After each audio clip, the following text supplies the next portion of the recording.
He was a hobo, a coal cutter, a farmer, and he loved his family.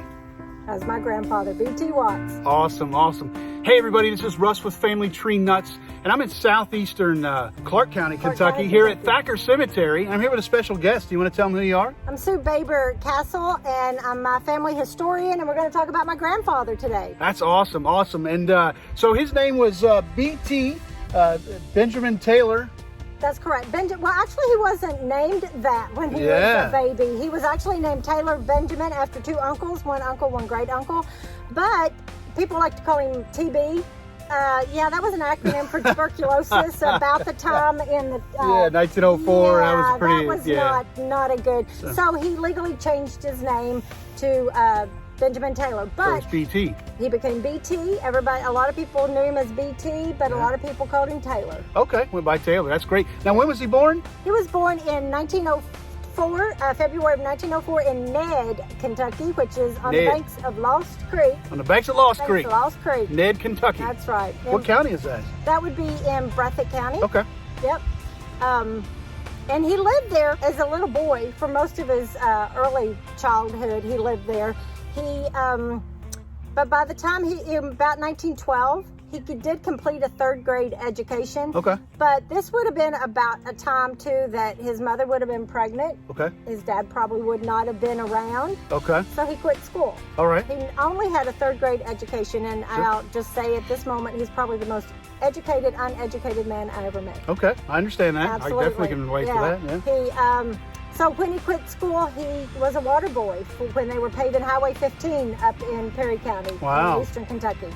Bringing the guys water. Bringing the guys water, whatever they needed, running errands, I guess. So he would have been about 8 years old. Then I guess in 1920, the family moved up to Muncie, Indiana. Right, he would have been about 16. He went with them. He is listed in the census as working at a factory, an auto factory. Yeah. And I think Muncie, Indiana at that time was very well known for their automobiles. Isn't it wild to think about a 16-year-old working as a man, working a man job, and I think he's been working since he was 8 years old. 16-year-olds today can't get their self dressed every day, or kind of thing. Yeah, he definitely was not the 16-year-olds we see today. That's awesome. And I think in the early 1920s he did a really cool adventure, didn't he? He did. Right after the Muncie, Indiana, we think maybe around, I think he was about 17, so 21. He decided he met a guy named Dave Colburn. Okay. And they were hobos. They were what? They were hobos. Oh, cool. Hobos, which actually was a little bit of a shortened for Homeward Bound, which I thought was kind of cool because his grandfather Shadrach was Homeward Bound also. And hobo is short for home bound. Yeah. Hobo. So he hoboed, kind of trekking along. All the way out to Colorado with him. Oh, wow. He taught himself how to play harmonica. I kind of envision him sitting on one of the little carts on the train tracks doing his harmonica, or sitting around the fire at night playing his harmonica. He loved to sing Red River Valley. Red River Valley. I could almost picture that. How about Big Rock Candy Mountain? That was a big popular song during that time. If it was, he knew it. He definitely knew it. So about in 1922, he's back in Kentucky after his adventure, and he is back. We figured he probably came back because that would have been when his grandmother died. Maybe his mother needed him. He always was there for his family, if for nothing else. He was always there for his family. And that's when they were in eastern Kentucky, and he learned to cut coal. And he was a coal miner for 20 years. Mm-hmm. Wow. Yeah. Then he met a gal, and how did he meet? He met a gal and got married. Actually, we back up just a little bit because in 1915, his family would have moved to Fayette County. Okay. And his dad had gotten a job on the farm. Before they went to Indiana. Before they went to Indiana, next door to the White family. And there would have been a young girl about 13 years old, which would have been my grandmother, that he would have met for the first time. But cool. Papa had an older sister, Lula, that was the same age as my grandmother, and they became best friends. Okay. And they communicated through letters for years. Awesome. So that would have been about 1915. Your aunt and your grandmother. And my grandmother. Yeah. They would have communicated through letters and been good friends kept in touch that way. Okay. So he ends up back in eastern Kentucky, and Lula, we talked about before, had died in childbirth. So Papa, His sister Lula, that's correct, died in childbirth, and Since Lula and Mama had written letters, Papa wanted to make sure that Mama knew about Lula's passing, and they started writing letters back and forth. And I tend to believe that through their letters, they fell in love. Wow. Yeah, they did that for about 4 years, actually, because that was about 1922, 23, I think, and they married in 27. So they like wrote pen pals letters. And Yeah, so they ended up getting to know each other. That's a really that neat way. story. That's a very romantic story. We still have those letters. You do? We do. We have those letters. Can you read them all? Like, there's nothing in there. There's nothing in there that I've come You don't have to black anything out or anything, right? So. No, we haven't had to edit anything. I'm going to have to go back and reread them now, see if I can find anything. Right. You got to type them out, and put them in a document. That'd be really neat. So that's a really cool story. So by 1930, I think they went back to Lexington. They did. Well, it's real interesting when they married. She is in Lexington, and he takes her to Perry County to a coal mine camp in Happy, Kentucky. Happy Kentucky. Happy Kentucky. He's born in Ned, lived in Happy. Born in Ned, lived in Happy. Good old Eastern Kentucky names. And when he moved her in, though, before she moved in, he had already gone and furnished their house. Cool. Bought the furniture, made sure it was perfect for her the minute she walked in, and it was ready to go. And we still have the furniture and most of that, the bedroom furniture. And they only had that bedroom furniture for their entire marriage. Neat. They never got any. We still have that. Oh, that's really cool. It's really cool. So, but by 1930, yes, they were back in Lexington. They're listed in the 1930 census living on Broadway, and it has him, and he's a mining demonstrator. What is that? I think he's mining equipment. Okay. At one point, he's in safety for mining, so I think he's researching and demonstrating how safe it is at that point, trying to make it safer, having worked in the coal mines. Sure. But he's gone a lot. So the census actually lists Mama along with their first child, Ben, and Papa's sister, Aunt Sue, and Mama's two sisters, Dolly and Willie. So they all live there together. Pretty cool, cool. Yeah. And I think in 1934 they bought a farm. Well, obviously his family was still living in the area that we are in. And before that they had looked for some land because they wanted to move here. But they ended up buying this land, and the land in 1934, built their house on it, and over a few years, and by 1937 they moved there permanently. Okay. But the interesting thing was they had looked at the land about a year or so before, and there was a cool house there. But by the time they went back, weather had kind of gotten tore it down a little bit. I know. I'd love to have seen it. However, they did salvage the floor in the house that we still own in our family. The flooring, the steps, the mantles, the stair railing, and everything came out of this old house. So he repurposed everything. Of course, they lived through the Depression, and that was part of the Depression. Sure. And they didn't throw anything away, so they used all of that. And he was a self-taught farmer in UK, or yeah, he actually did. He didn't know anything about farming, but through UK's extension office, he taught himself how. He was, like I said, the smartest uneducated man I ever met. And he loved geology. He did. He absolutely loved geology. We have a cool picture of him holding a geology book. Yeah. And that's actually in the home where they lived in Eastern Kentucky. So cool. But he also has, and I have... Not genealogy, geology. Geology, rocks. Yeah, rock on, that's right.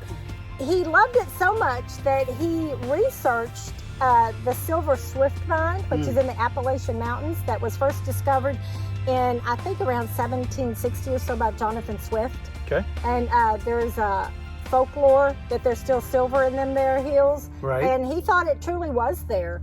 And the interesting thing about him, too, he was a douser.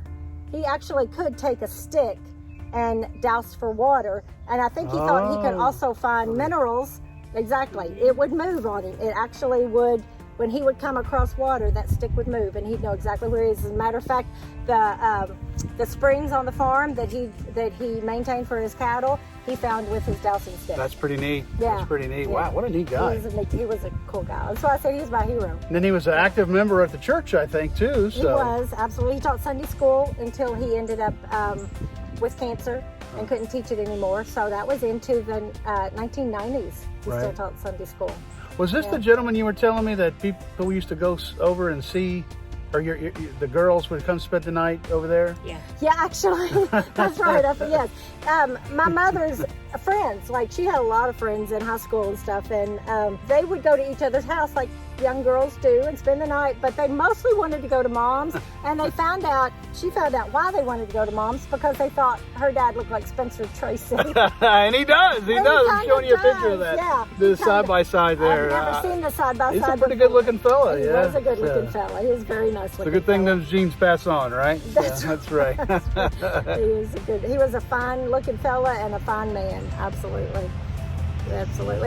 He would have helped anybody. It didn't really matter. He had in the 1940s, I think, a coal company in Lexington, coal distribution company called Black Cat Coal, and it didn't take off. He had some challenges with it, but he did give jobs to his siblings. And they were the challenges. They were the challenges. I got you. The challenges, yes, but he would always help his family. When any of them would go missing, like his dad would go missing, right, he would go searching for him. He had a brother that would go missing, he'd go searching for them. And he loved to fish.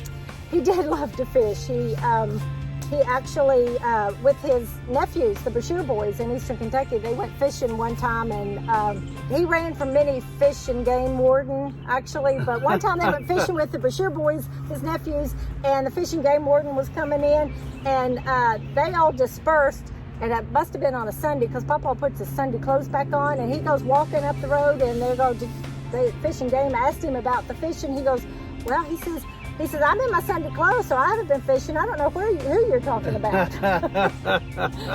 But he loved to fish. That's great. That's a great story. So that's pretty cool. And I think you said that he is one of your favorite people ever on earth. He is. Just the fact that he was born and had to quit school at such a young age, but he would take care of his family. He said that he knew he wanted, told me a lot about him when I heard this. He said he knew he wanted to marry my grandmother because she was so well educated. He respected that. And she knew that she'd be well cared for by him because he took care of his family the way that he did. He did not desert his parents. Even though the family gave him a difficult time in life sometimes. It's a great story. He would never leave him behind. It's a great story. Yeah, he was a good man. He was a good man. But he did inherit his mother's love of jokes too, and a sense of humor. Yeah, there's actually one that, you want to hear that one? Well, actually, wasn't it's up to you. This is your video, Sue. It really wasn't a joke, but we were at my cousin's wedding in Arkansas. And we're at the rehearsal dinner. We're at the rehearsal dinner, and everybody's giving a toast. And he raises a glass, and he goes to my cousin's future husband, and he says, "Well, Chris, let's hope you've already gotten your liquor license." So Our aunt didn't like that. Our aunt did not like that too well. She didn't think that was funny, but the rest of us laughed. We thought, yeah. So. I gotcha. Yeah, maybe not. Gotcha. Yeah, but anyway, he had a way. And actually, he told my dad a joke when they were out working in the fields one day. I think it was before they had children, and he came in and he told Mom that joke. And she said, "Well, Gail, baby, where'd you hear that joke?" And he goes, "Well, your daddy told me that." And she goes, "No, he didn't, because my daddy doesn't talk like that. He doesn't tell jokes like that." And he goes, "Oh, yes, he does."